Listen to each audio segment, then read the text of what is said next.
नमस्कार, 99 न्यूज में स्वागत है आपका और इस वक्त आपके साथ मैं हूं दीपाली श्री। कोरोना वायरस के नए स्वरूप के खौफ के बीच ब्रिटेन और भारत के बीच शुरू हुई विमान सेवा के जरिए शुक्रवार सुबह 256 यात्री आईजीआई एयरपोर्ट पर पहुंचे। एयर इंडिया की उड़ान से आए सभी यात्रियों की कोरोना जांच की गई। जांच की लंबी प्रक्रिया के चलते यात्रियों को परेशानियों का सामना करना पड़ा। 8 से 10 घंटे तक यहां फंसे रहने वाले कई यात्रियों ने इंटरनेट मीडिया के माध्यम से अपनी व्यथा बताते हुए मुख्यमंत्री और प्रधानमंत्री से मदद मांगी और प्रशासन के खिलाफ नाराजगी जाहिर की। महाराष्ट्र के भंडारा जिले के सरकारी अस्पताल में शनिवार तड़के दर्दनाक हादसा हो गया। अस्पताल में आग लगने से 10 नवजात बच्चों की मौत हो गई। राष्ट्रीय बाल अधिकार संरक्षण आयोग ने भंडारा जिला कलेक्टर को इस घटना की जांच करने और 48 घंटे के भीतर तथ्यात्मक कार्रवाई रिपोर्ट भेजने के लिए पत्र लिखा है। राष्ट्रपति रामनाथ कोविंद, प्रधानमंत्री नरेंद्र मोदी और गृह मंत्री अमित शाह समेत अन्य नेताओं ने इस घटना पर शोक व्यक्त किया। राष्ट्रपति रामनाथ कोविंद ने ट्वीट करके कहा, महाराष्ट्र के भंडारा में हुए अग्नि हादसे में शिशुओं की असामयिक मृत्यु से मुझे गहरा दुख हुआ है। इस हृदय विदारक घटना में अपनी संतानों को खोने वाले परिवारों के प्रति मेरी हार्दिक संवेदना। पीएम मोदी ने ट्वीट करके कहा, महाराष्ट्र के भंडारा में दिल दहला देने वाली घटना हुई है। हमने कई बहुमूल्य नौजवान जिंदगियों को खो दिया। मेरे विचार सभी शोक संतप्त परिवारों के साथ है। उम्मीद है कि घायल जल्द से जल्द ठीक होंगे।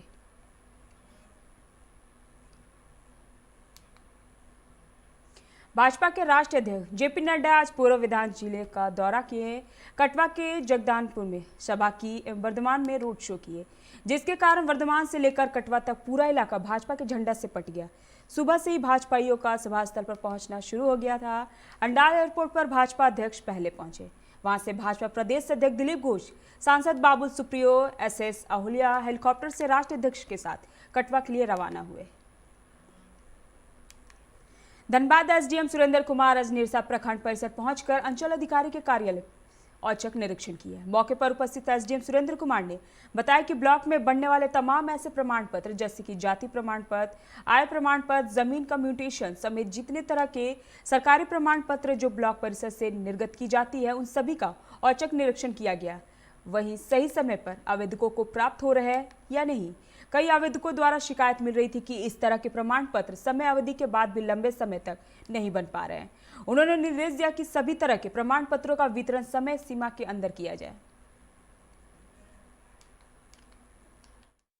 30 डेज से ज़्यादा लंबित हो जा रहे हैं, तो उसकी तकनीकी को देखिए क्यों हो पा रहे हैं, क्या कर्मचारी नहीं काम कर पा रहे हैं या तकनीकी क्या कारण है। तो उसी चीज़ों को लेके आज जब मैं अंचल आया हूँ तो पता चला कि यहाँ पे 23 ऐसे मामले थे जो 30 दिन से अधिक म्यूटेशंस के मामले लंबित थे।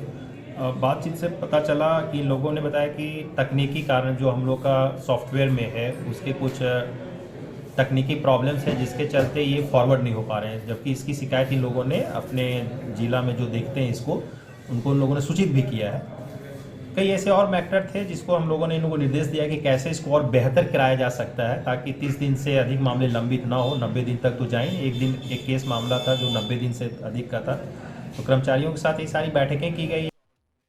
बरवाडा थाना क्षेत्र के फुफुआडी की है, जहां ज्ञानचंद शाह नामक एक बुजुर्ग शख्स ने न्याय की गुहार लगाते हुए शिकायत दर्ज कराई है। उन्होंने कहा कि उसके जमीन को जबरन दबंगों उनके जमीन को कब्जा कर घेराबंदी कर रहा है, जिसकी शिकायत के बाद भी पुलिस कुछ नहीं कर रही है। लगातार सरकारी बाबुओं एवं पुलिस के पास चक्कर लगाने के बावजूद अब तक उसे कोई सहयोग नहीं मिला है। आना चाहिए जिसमें आया है आपका 38 डिस्प्ले और उनका आया है 54 डिस्प्ले, और वो जबरन मेरा वो ज़मीन जो है से घेर करके तिरपाल ओढ़ा करके ज़बरदस्ती जो है ना उसमें कंस्ट्रक्शन का काम कर रहा है, घर बना रहा है। थाना में हम आवेदन दिए, कम से कम 7-8 बार आवेदन दिए, पुलिस भी आके बंद भी किया है।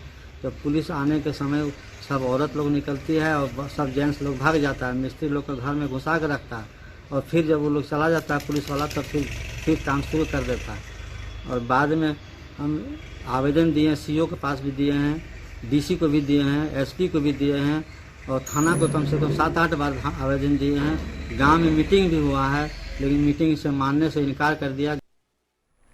जिले के पारस शिक्षकों का एक बैठक रणधीर वर्मा स्टेडियम में शनिवार को संपन्न हुआ, जिसमें पारस शिक्षकों ने हेमंत सरकार के खिलाफ वादाखिलाफी का आरोप लगाया। साथ ही झारखंड सरकार से मांग किया कि बिहार की तर्ज पर आकलन आधारित परीक्षा को लेकर नियमावली के तहत शिक्षकों के स्थायीकरण की मांग को पूरी करे।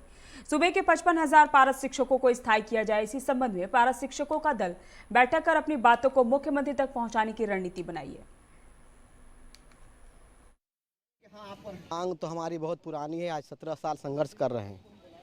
जिस अपनी मांग को लेकर हमने सरकार बदली थी, सरकार के मुखिया ने वादा किया था कि हम लोग सरकार बनते ही हम आपका काम करेंगे, लेकिन सरकार के कुछ अधिकारी जो है लगातार पारा शिक्षकों को बरगला रहे हैं और टेट के नाम पर नियमावली बनाने का प्रयास कर रहे हैं। हम टेट पास नियमावली को नकारते हैं। सरकार जो पिछले 2 साल से जिस पर लगी हुई थी कि आकलन आधारित नियमावली पारा शिक्षकों के लिए बनेगी, वो आकलन आधारित नियमावली पारा शिक्षकों को दे, अन्यथा सरकार का विरोध हम लोग करेंगे।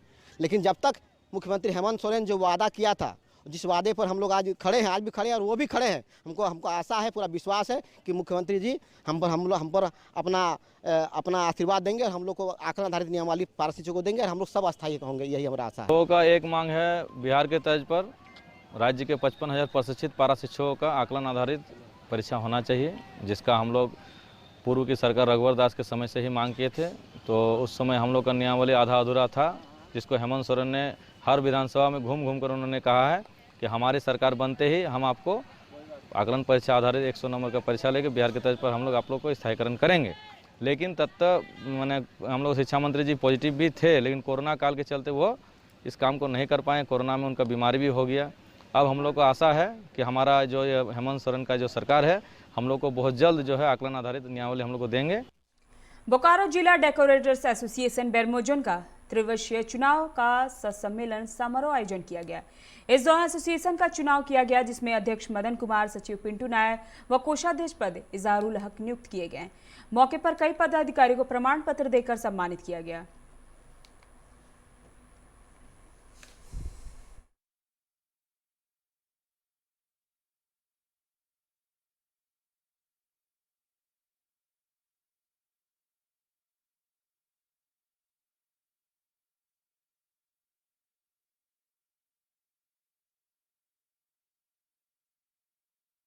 धनबाद के नवाड़ी स्थित कोलांचल सिटी में 99 ग्रुप ऑफ कंपनीज ने फोर्टिस हॉस्पिटल की सहायता से निःशुल्क स्वास्थ्य जांच शिविर का आयोजन किया, जिसमें कंपनी की और कोलांचल सिटी में रहने वाले उनके तमाम ग्राहकों के स्वास्थ्य को ध्यान में रखते हुए शुगर, ब्लड प्रेशर और ईसीजी जैसे जांच किए गए, जिसमें फोर्टिस हॉस्पिटल के विशेषज्ञ डॉक्टरों ने लोगों की जाँच कर उचित परामर्श दिए।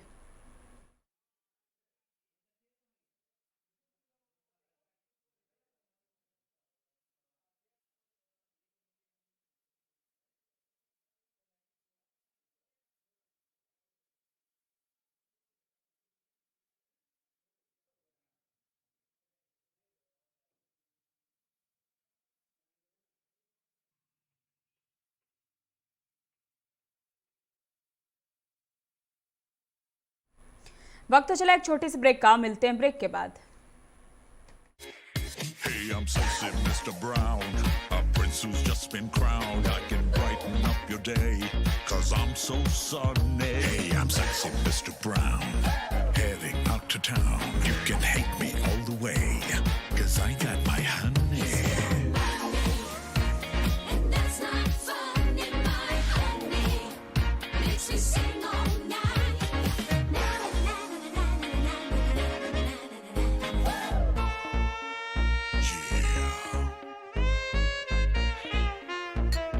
Sexy Mr. Brown. Your wait for sheer extravagance is over. Presenting Kia Carnival. Bookings open. जब अपने घर के लिए सही दरवाजे चुनने की बात हो, तो चुनिए सिर्फ टाटा प्रवेश के दरवाजे, जो लकड़ी के दरवाजों से कई गुना है बेहतर। टाटा प्रवेश के दरवाजों में है स्टील की मजबूती और लकड़ी की खूबसूरती। टाटा प्रवेश के दरवाजे फ्रेम और एक्सेसरीज के साथ फैक्ट्री में तैयार किए जाते हैं।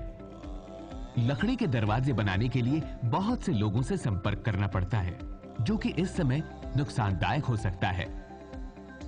लकड़ी के दरवाजों को लगाने में 8 चरणों से गुजरना और 6 प्रकार के लोगों के संपर्क में आना होता है, जबकि टाटा प्रवेश के दरवाजों का इंस्टॉलेशन केवल 2 चरणों में हो जाता है। बस अपना दरवाजा चुनें, उसका आकार नापें और नो टच डिलीवरी पाएं। इसे हमारी प्रशिक्षित इंस्टॉलेशन टीम द्वारा लगाया जाता है, जो सैनिटाइजेशन प्रोटोकॉल्स का ख्याल रखती है। टाटा प्रवेश के दरवाजे लकड़ी के दरवाजों से कई गुना मजबूत होते हैं और आपके परिवार को सुरक्षित रखते हैं। स्टील के बने होने के कारण इन दरवाजों में स्वाभाविक रूप से न तो दीमक लगता है और न ही इनमें आग पकड़ने का डर होता है। टाटा प्रवेश के दरवाजे मेंटेनेंस फ्री और वेदर प्रूफ होते हैं।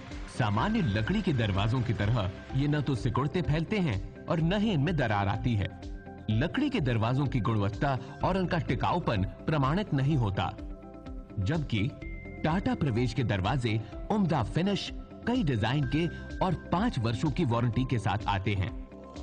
एक बात और, लकड़ी के दरवाजों के लिए जंगलों की कटाई होती है, वहीं दूसरी ओर टाटा प्रवेश के दरवाजे पेड़ों को कटने से बचाते हैं तथा ये 100% रिसाइक्लेबल होते हैं। अब ये आप पर है कि आप अपने घर में कौन सा दरवाजा लगाना चाहते हैं। बेस्ट चुनिए, टाटा प्रवेश के दरवाजों और खिड़कियों को चुनिए।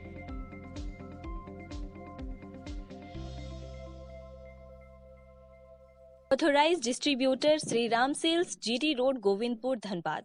आप इस नंबर पर संपर्क कर सकते हैं 7004709213 9534400091।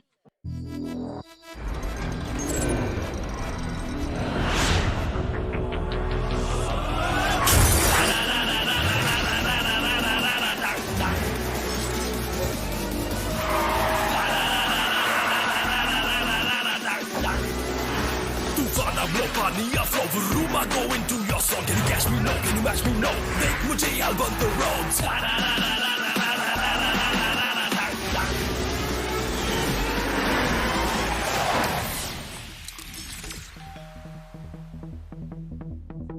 Hi. You're early. I know. XUV 300. Authorised dealer model fuels, Dhanbad, Bokaro, Giridih. आप इस नंबर पर संपर्क कर सकते हैं 8929207235, 8929207236, 9711355896। जय टीएमटी, भरोसा अटूट एवं सुरक्षित निर्माण का।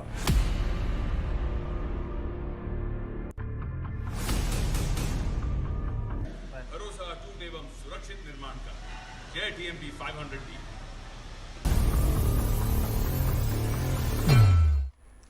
ब्रेक के बाद आपका स्वागत है। बढ़ते हैं अगली खबर की ओर। कोडरमा धनबाद रेलखंड के अपलाइन कोडरमा में बीती रात ट्रेन की चपेट में आने से ऑन ड्यूटी ट्रैकमैन की घटनास्थल पर ही मौत हो गई। घटना को लेकर जीआरपी कोडरमा थाना प्रभारी शिवशंकर प्रसाद ने बताया कि मृतक ट्रैकमैन की पहचान बिहार के आरा निवासी 23 वर्षीय शैलेंद्र कुमार सिंह पिता सरोज कुमार सिंह के रूप में की गई है। उन्होंने बताया कि ट्रैकमैन बीती रात जब अपने ड्यूटी समाप्त होने के बाद वापस कोडरमा स्टेशन नहीं लौटा तो अधिकारियों ने ट्रैकमैन से संपर्क करने की काफी प्रयास किए, लेकिन संपर्क नहीं हो पाया। इसके बाद विभाग के अधिकारी ट्रैकमैन को खोजने के लिए रेलवे ट्रैक पर निकले। इस दौरान कोडरमा स्टेशन से 500 मीटर की दूरी पर रेलवे लाइन पर ट्रैकमैन का छत विछत शव पाया गया। झारखंड भर में कोरोना के 207 नए संक्रमित मिले हैं। वहीं रांची व धनबाद से एक मरीज की मौत हो गई। राज्य में अब तक कोरोना से 1043 मरीजों की मौत हो चुकी है। राज्य में अब तक 1,16,436 संक्रमित मिल चुके हैं और 1,13,928 की रिपोर्ट नेगेटिव आ चुकी है। इस समय एक्टिव केस 1,465 है।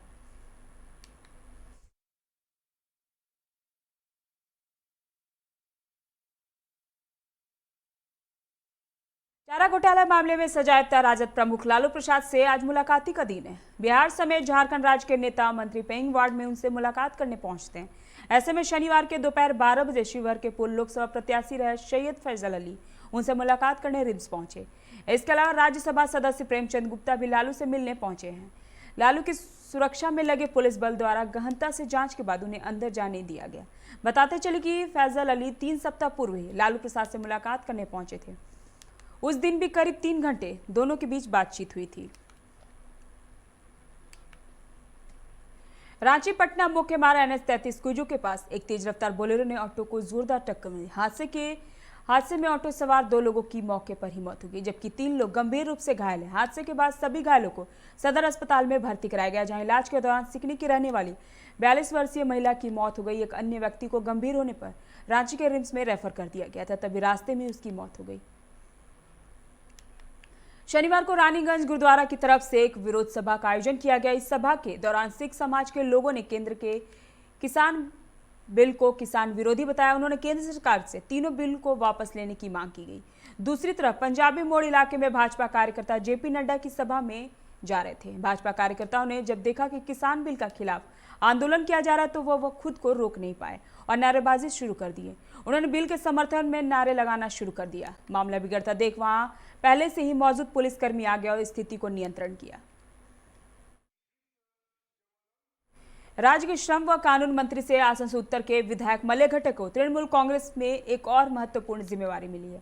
तृणमूल कांग्रेस के वर्किंग कमेटी में मलय घटक को शामिल किया गया है। टीएमसी वर्किंग कमेटी में रहे मुकुल राय, शोभन चटर्जी, शुभेंदु अधिकारी के बाहर होने के बाद उनके जगह पर मलय घटक, चंद्रिमा भट्टाचार्य और शोभन देव चट्टोपाध्याय को शामिल किया गया। तृणमूल कांग्रेस में मलय घटक की यह महत्वपूर्ण दायित्व मिलने के बाद से शिल्पांचल में उनके समर्थकों में खुशी की लहर है। आसनसोल दक्षिण विधानसभा के बंडपुर में स्वर्गीय देवाशीष घटक स्मृति क्रिकेट प्रतियोगिता की शुरुआत की गई। प्रतियोगिता के उद्घाटन समारोह के दौरान पश्चिम वर्धमान जिला तृणमूल कांग्रेस को कोऑर्डिनेटर हरिराम सिंह विशेष रूप से मौजूद थे। मैच के कई टीमों ने हिस्सा लिया।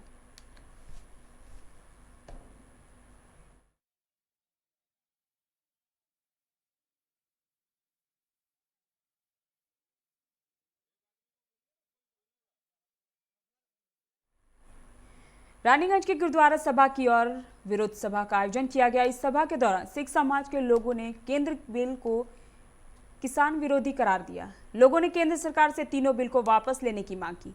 इस मौके पर अपना वक्तव्य रखते हुए एक प्रदर्शनकारी ने कहा कि केंद्र की यह तीनों बिल किसानों के हितों के खिलाफ है। उन्होंने इन सभी बिलों को वापस लेने की मांग की।